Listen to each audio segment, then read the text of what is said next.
Hey, welcome to the Citizen Mike Show. Thanks for tuning in. My name is Mike Bradinsky. Somewhere on that split screen is Republican Town Councilor Christina Tata. Christina, I want to talk to you about an article that appeared in the Record Journal this morning, February 3. It reported about an effort underway to start a referendum, a townwide vote, which, if it was successful, it would reverse the town council's action approving the Simpson Court parking lot project. And I think everyone who watches this show knows what we're talking about, but we'll fill in some of the blanks as we go on in our conversation. But let me ask you this. A constituent calls you up from left field, just a stranger, and says, I heard about the project, I heard about the vote. Should I support the referendum and block the Simpson Court project or not? What's your advice?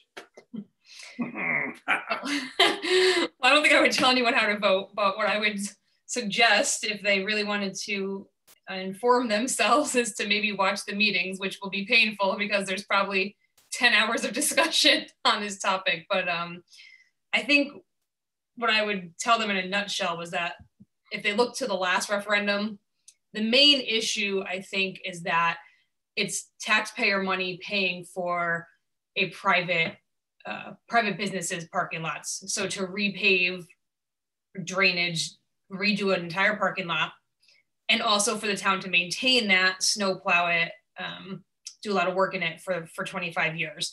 So that, I think, is the general reason for the referendum this time and also last time, is that it's public money being spent on private property.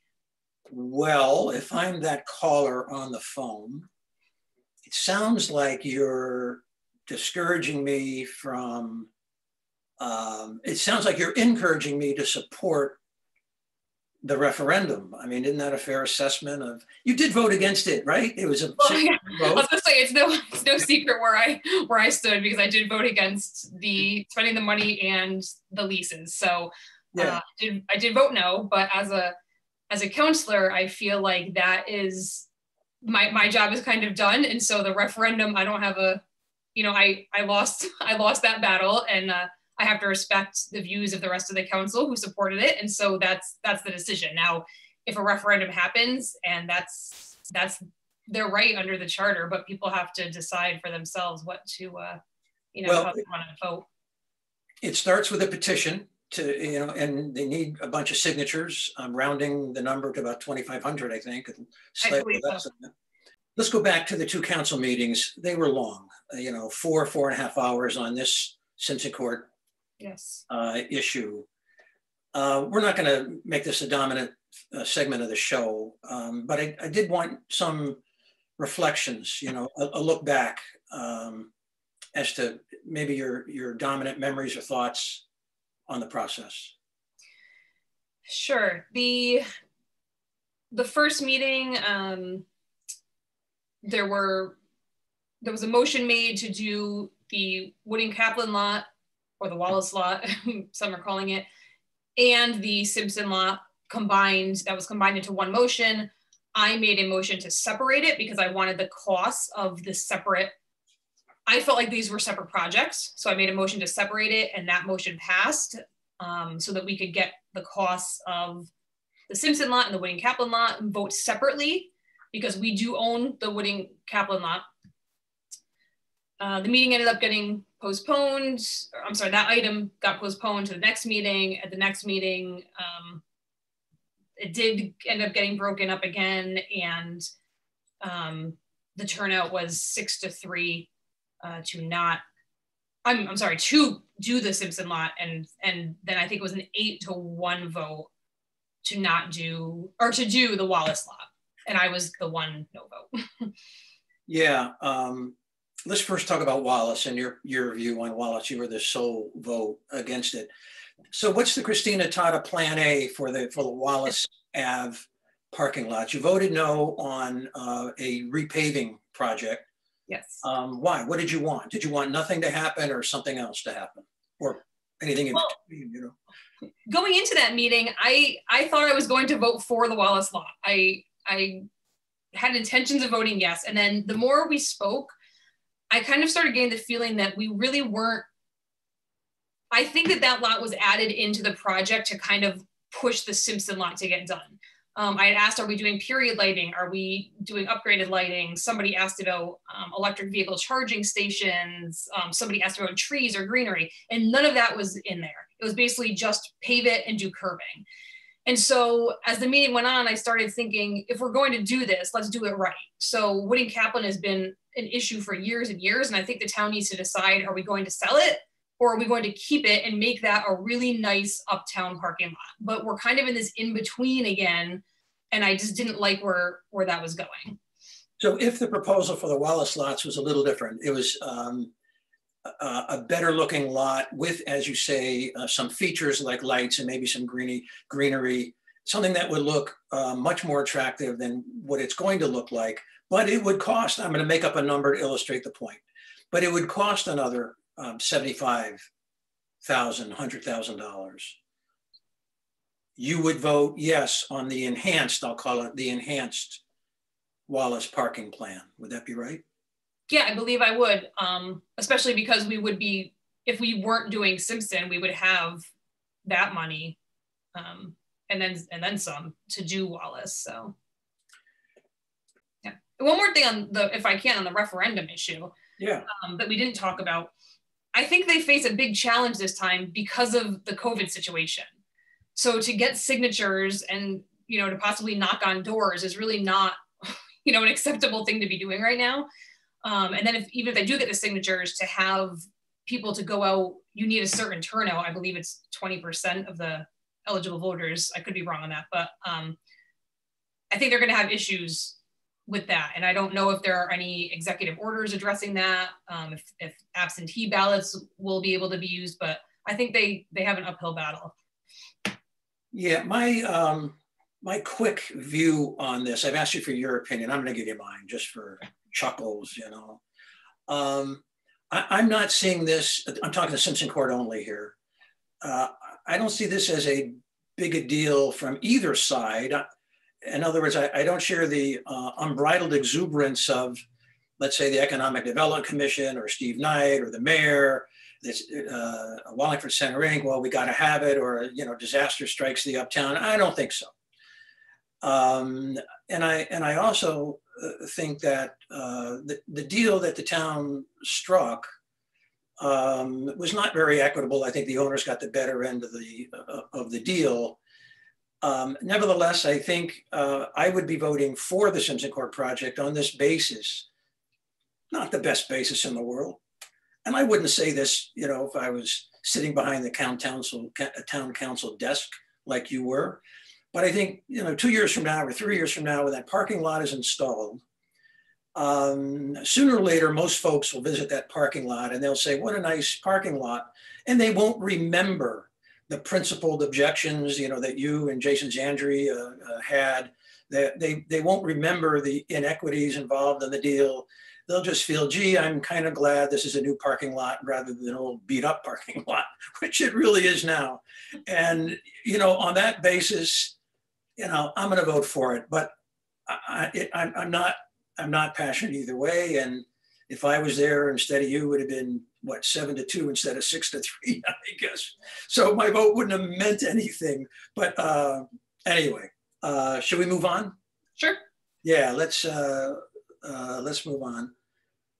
The new grand list came out, and I intend this to be just a few minutes of discussion about it, because it should be in the newspapers fairly soon. And the new grand list is a reassessment, a revaluation of all the taxable properties in Wallingford. It's done every 10 years to make sure that the taxable value reflects somewhat closely the real value, you know, the market value. And it's a major change, or it's a major development, I guess, in taxation. In this particular case, the grand list went up so much. Property values across the board in town went up so much that if the mill rate stayed flat, this is automobiles, personal property, real estate, the total across the board grand list. If the mill rate stayed flat, the town would raise an extra $6 million. A lot of bucks. The wrinkle comes because the town doesn't need $6 million to fund next year's, 21, 22, 19, or 2021, 22 fiscal year. They don't need it. To get a rough ball number that gets us in the ballpark, maybe they'll need 3 million and they don't need the 6. So the mill rate has got to go down. When you guys do the budget, a lower mill rate will be proposed. And if it's not, something's off. And I estimate it's probably going to drop by $0.5 million. And if it drops by $0.5 million, you still have an extra 3 million roughly to play with. And that's my thinking on it. Ideally, not ideally, but I guess in a perfect world, if property valuations go up, then the mill rate shall go down and there's revenue neutral. That's how, it could work, but we need more money year after year. And so that's how I see it. No need to comment. Let's talk about the comprehensive annual financial report known as the audit, which gives the town's, well, everyone wants to know, did we have a surplus? Did we have a deficit? What happened? Did we do well? Did we do poorly? And the bottom line answer is the town had a surplus of $2.4 million, $2,433,000 in a surplus. So that's certainly better than a deficit, I think, but I'm going to talk to you about that and get your thoughts on it. So I'm going to ask you a question similar to the one about Simpson Court.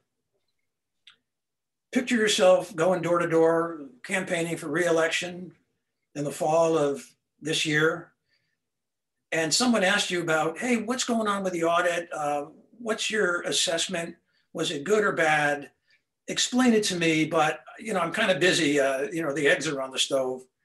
How would you explain the significance of the financial report and the town's results?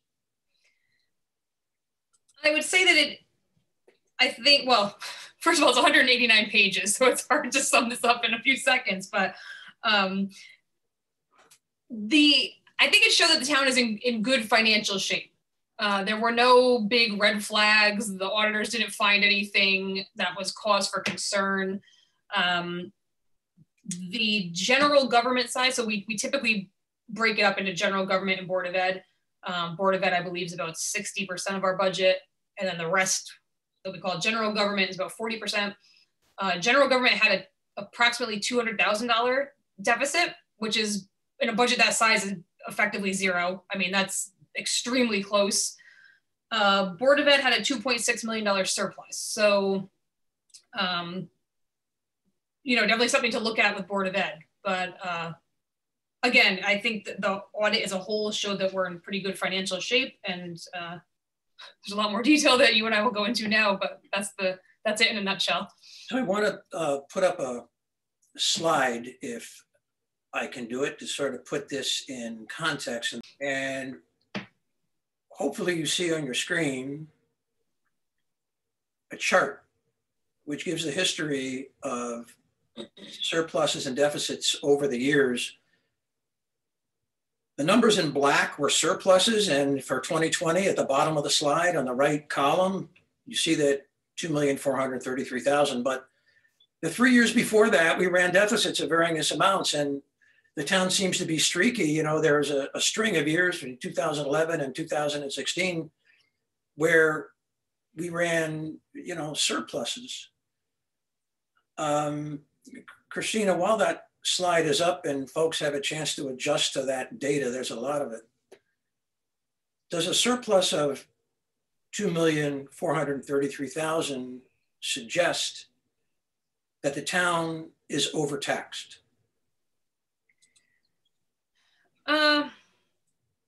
Yeah, I mean, I think to some extent it does.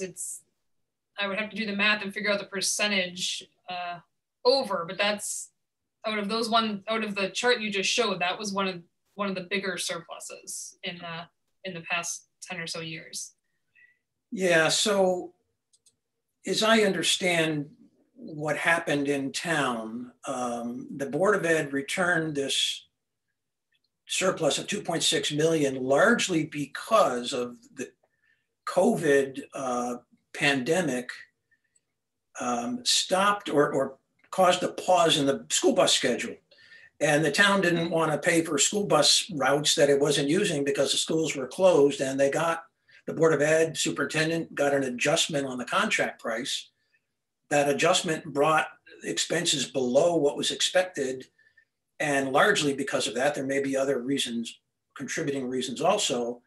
The Board of Ed ran, this $2.6 million surplus. That was kind of an accident,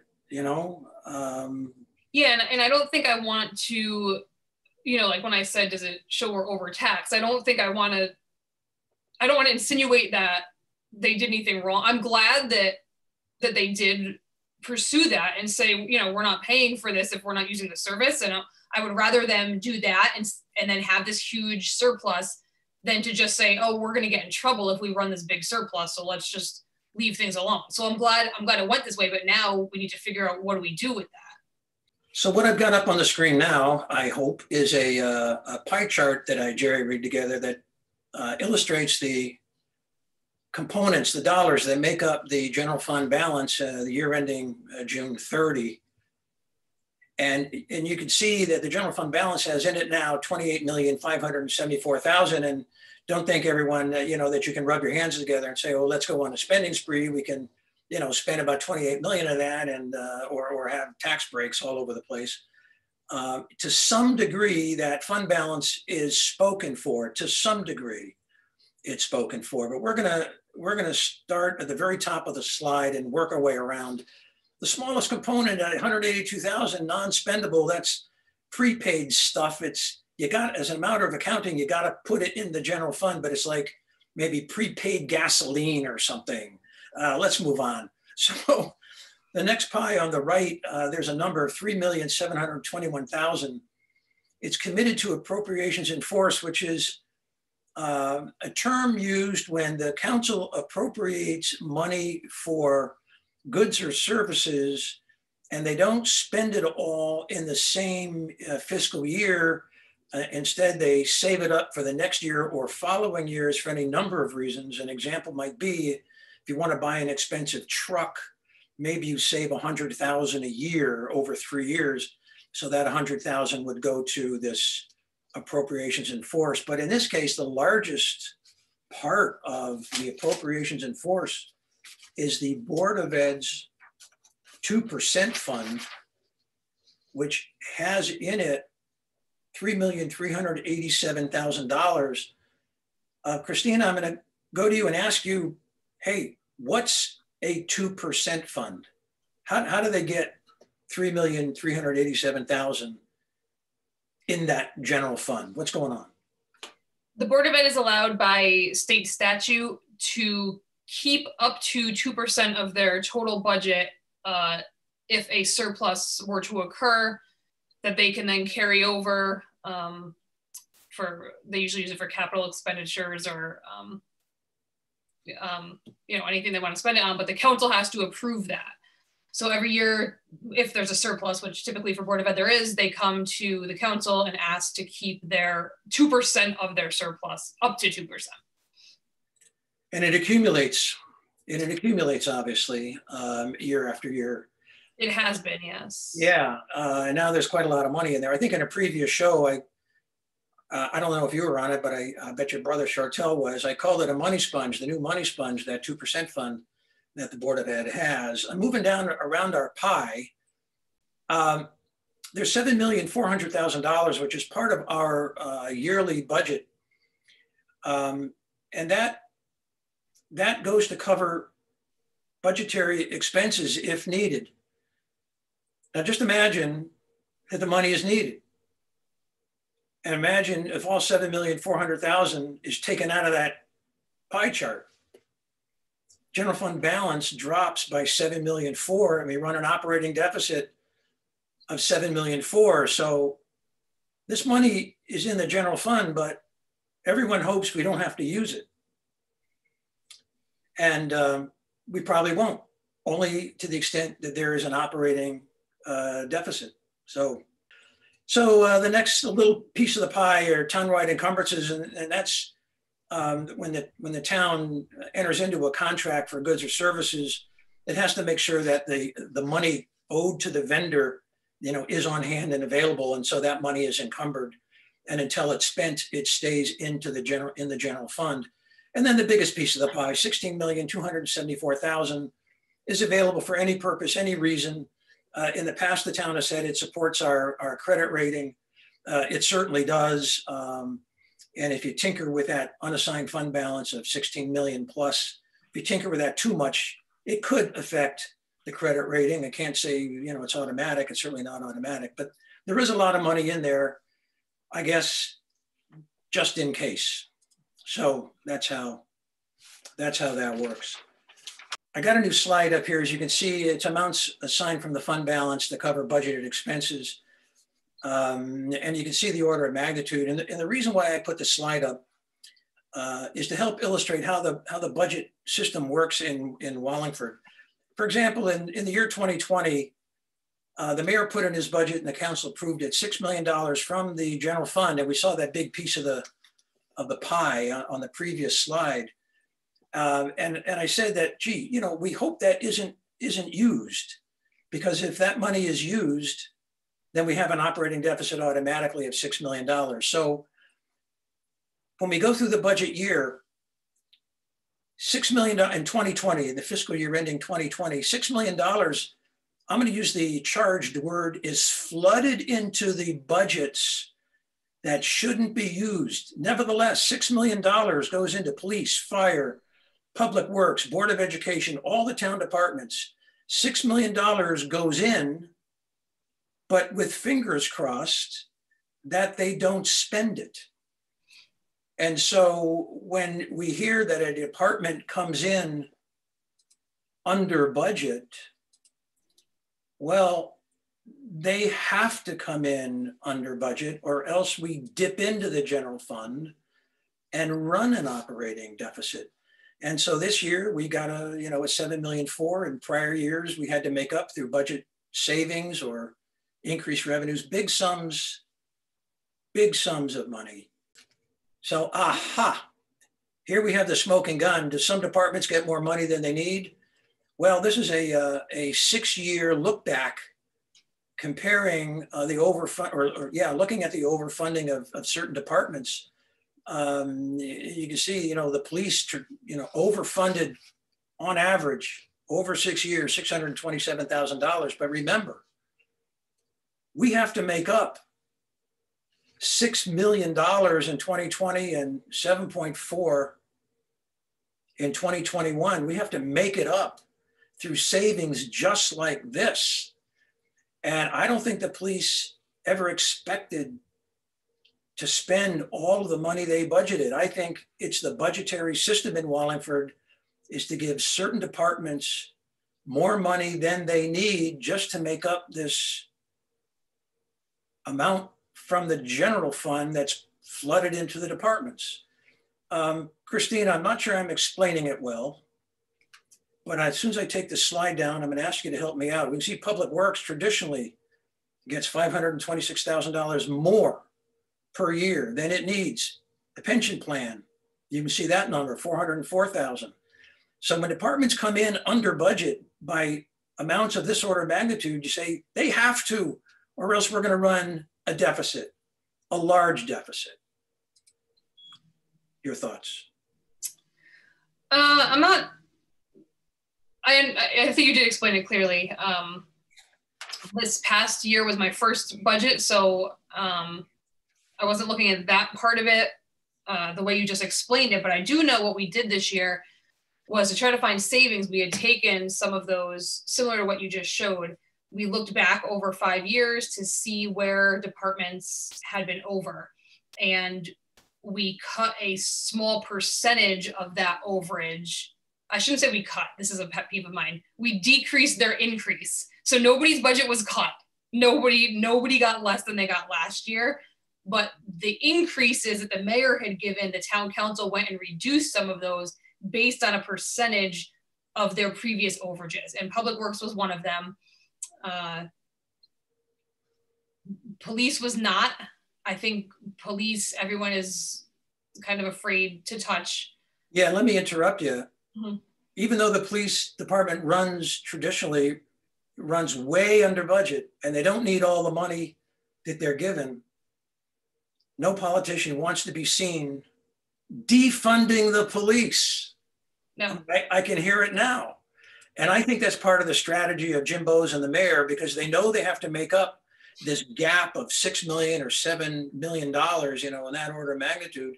They have to make it up through department savings or rely on Board of Ed, you know, surpluses, or rely on revenues that they didn't expect. They have to give some departments more than they need. And the police department seems to be a traditional safe haven, really, for some extra cash. Your thoughts on my thoughts? Am I being too bold? I don't know. I mean, I don't know if the mayor and Jim Bowes sit there and purposefully overfund. But I mean, I think, what if the police department did spend all their money? I mean, would anybody be upset? No, I don't think so. I mean, we gave them the money.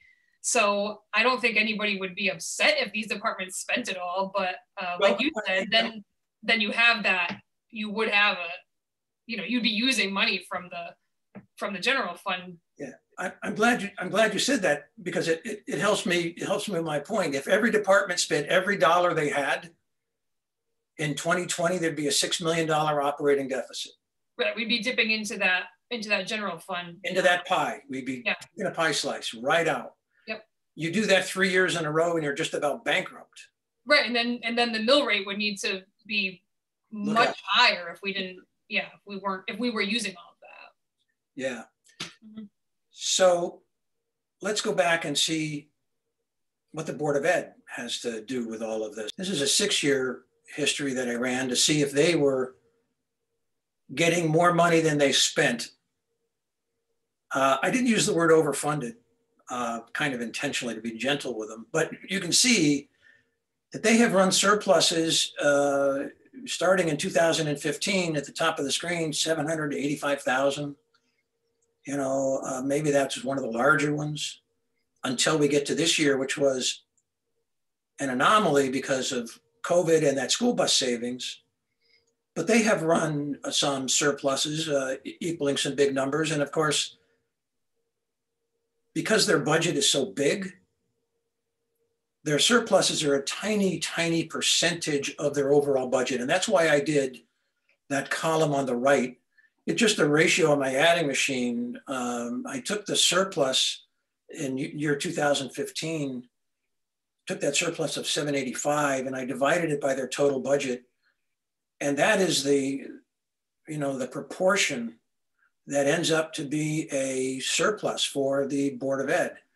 Yet when we talk about the town, having a surplus, let's use 2015 as an example.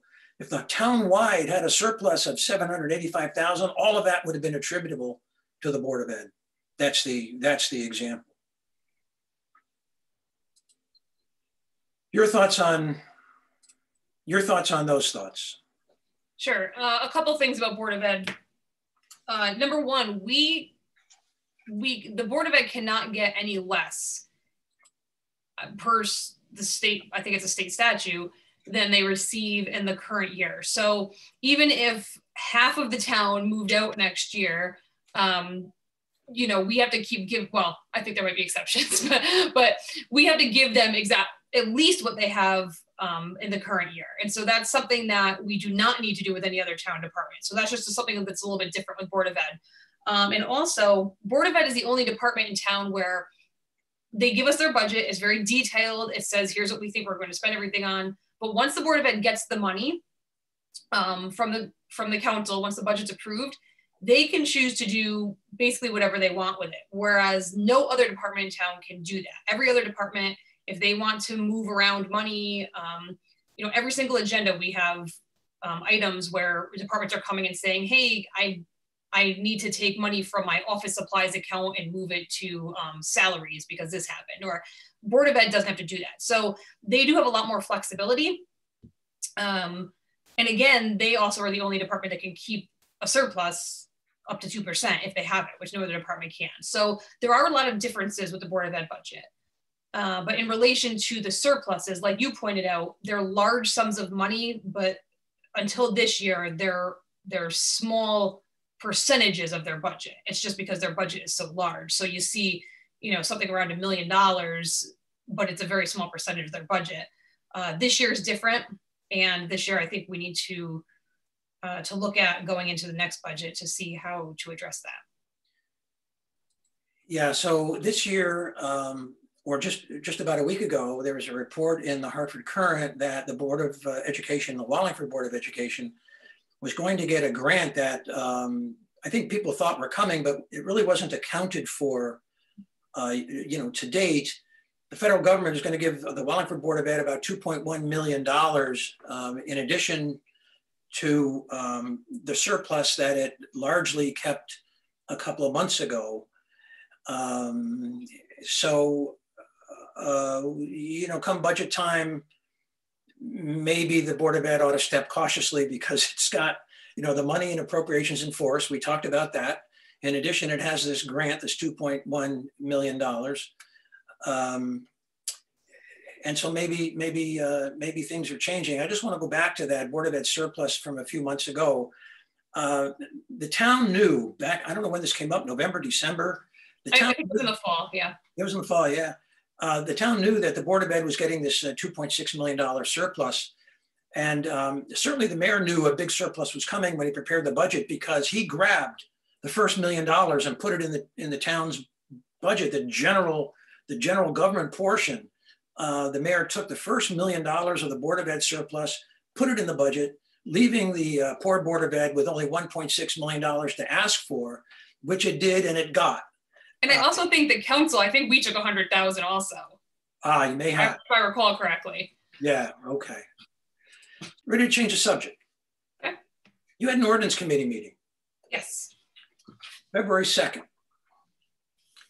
And one of the things you talked about was whether or not it's a good idea to cap the amount of the general fund at a certain level so that it doesn't build up.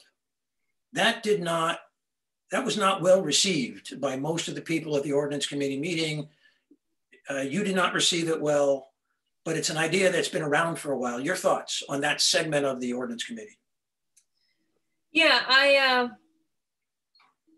just didn't really see it as being necessary. I think that the council can do things at budget time to draw that down if they so choose, and to put a kind of an arbitrary, no, I shouldn't say arbitrary, but to put a cap on it and then have to decide where it would go if it goes over that, I think could have been problematic. Some people said it should go to the pension fund, and then other people argue that's already overfunded.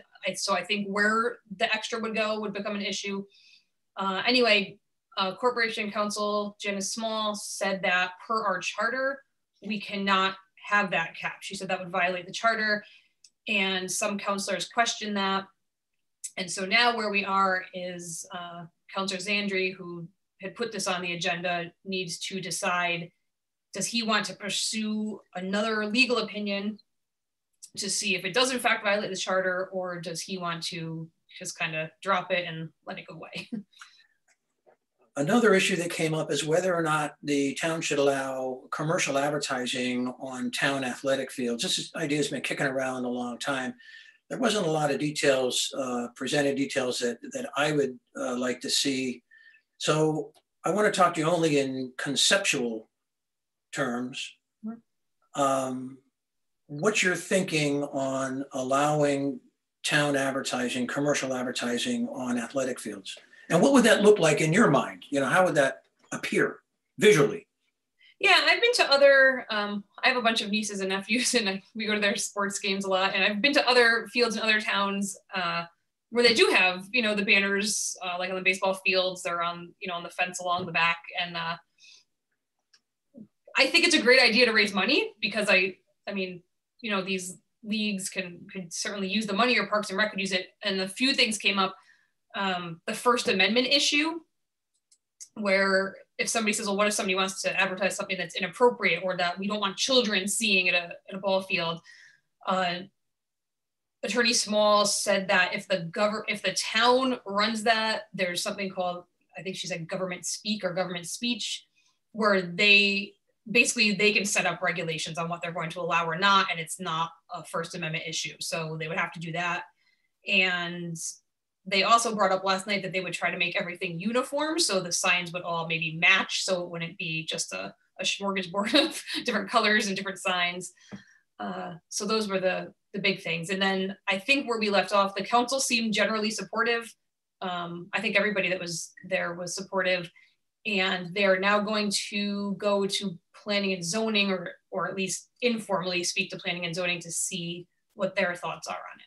Was there any discussion about how much money the town might get if this is successful? No, that was actually one of my questions, and I ended up not asking because it just seems so early for that, but that wasn't discussed. So I want to be the devil's advocate here because I'm not sure I like this idea. I mean, I'm all in favor of more money and all that, but there's a price to pay for that. And the price you pay is sort of a less pleasing look when you go to the ball field. Like one of the professional baseball stadiums, I think it's in Baltimore, I'm not sure, that has ivy growing over this brick wall. It looks really nice. It just feels like baseball and summertime and green lawns. But you go to, I guess in the future, Wallingford Fields, you look out and you see Eat at Joe's. And I'm not sure I want to see Eat at Joe's. Well, we don't exactly have ivy covered walls either, so. Right. Well, you know, it looks like that's the Wallingford plan. You look out of the outfield fence, you know, right field, center field, left field, Eat at Joe's, Eat at Sam's, you know, lubricate your car at Jiffy Lube and all that kind of stuff. And I don't know how much money we get for that, but I'm not sure I want to see that. I mean, is it really worth the money? Yeah, that's a valid point. And I guess we want to know how much it is, right? I mean, that would be a deciding factor. Is it worth X amount of dollars? Yeah. All right. Well, are you persuadable if the money isn't that impressive, that maybe just keep it clean and pristine and we'll grow ivy over the fence instead, you know? No, I think I'm pretty for it. I think it's okay. I've seen other fields that have it, and I don't think it's that big of a deal. So you're not bothered by it. No.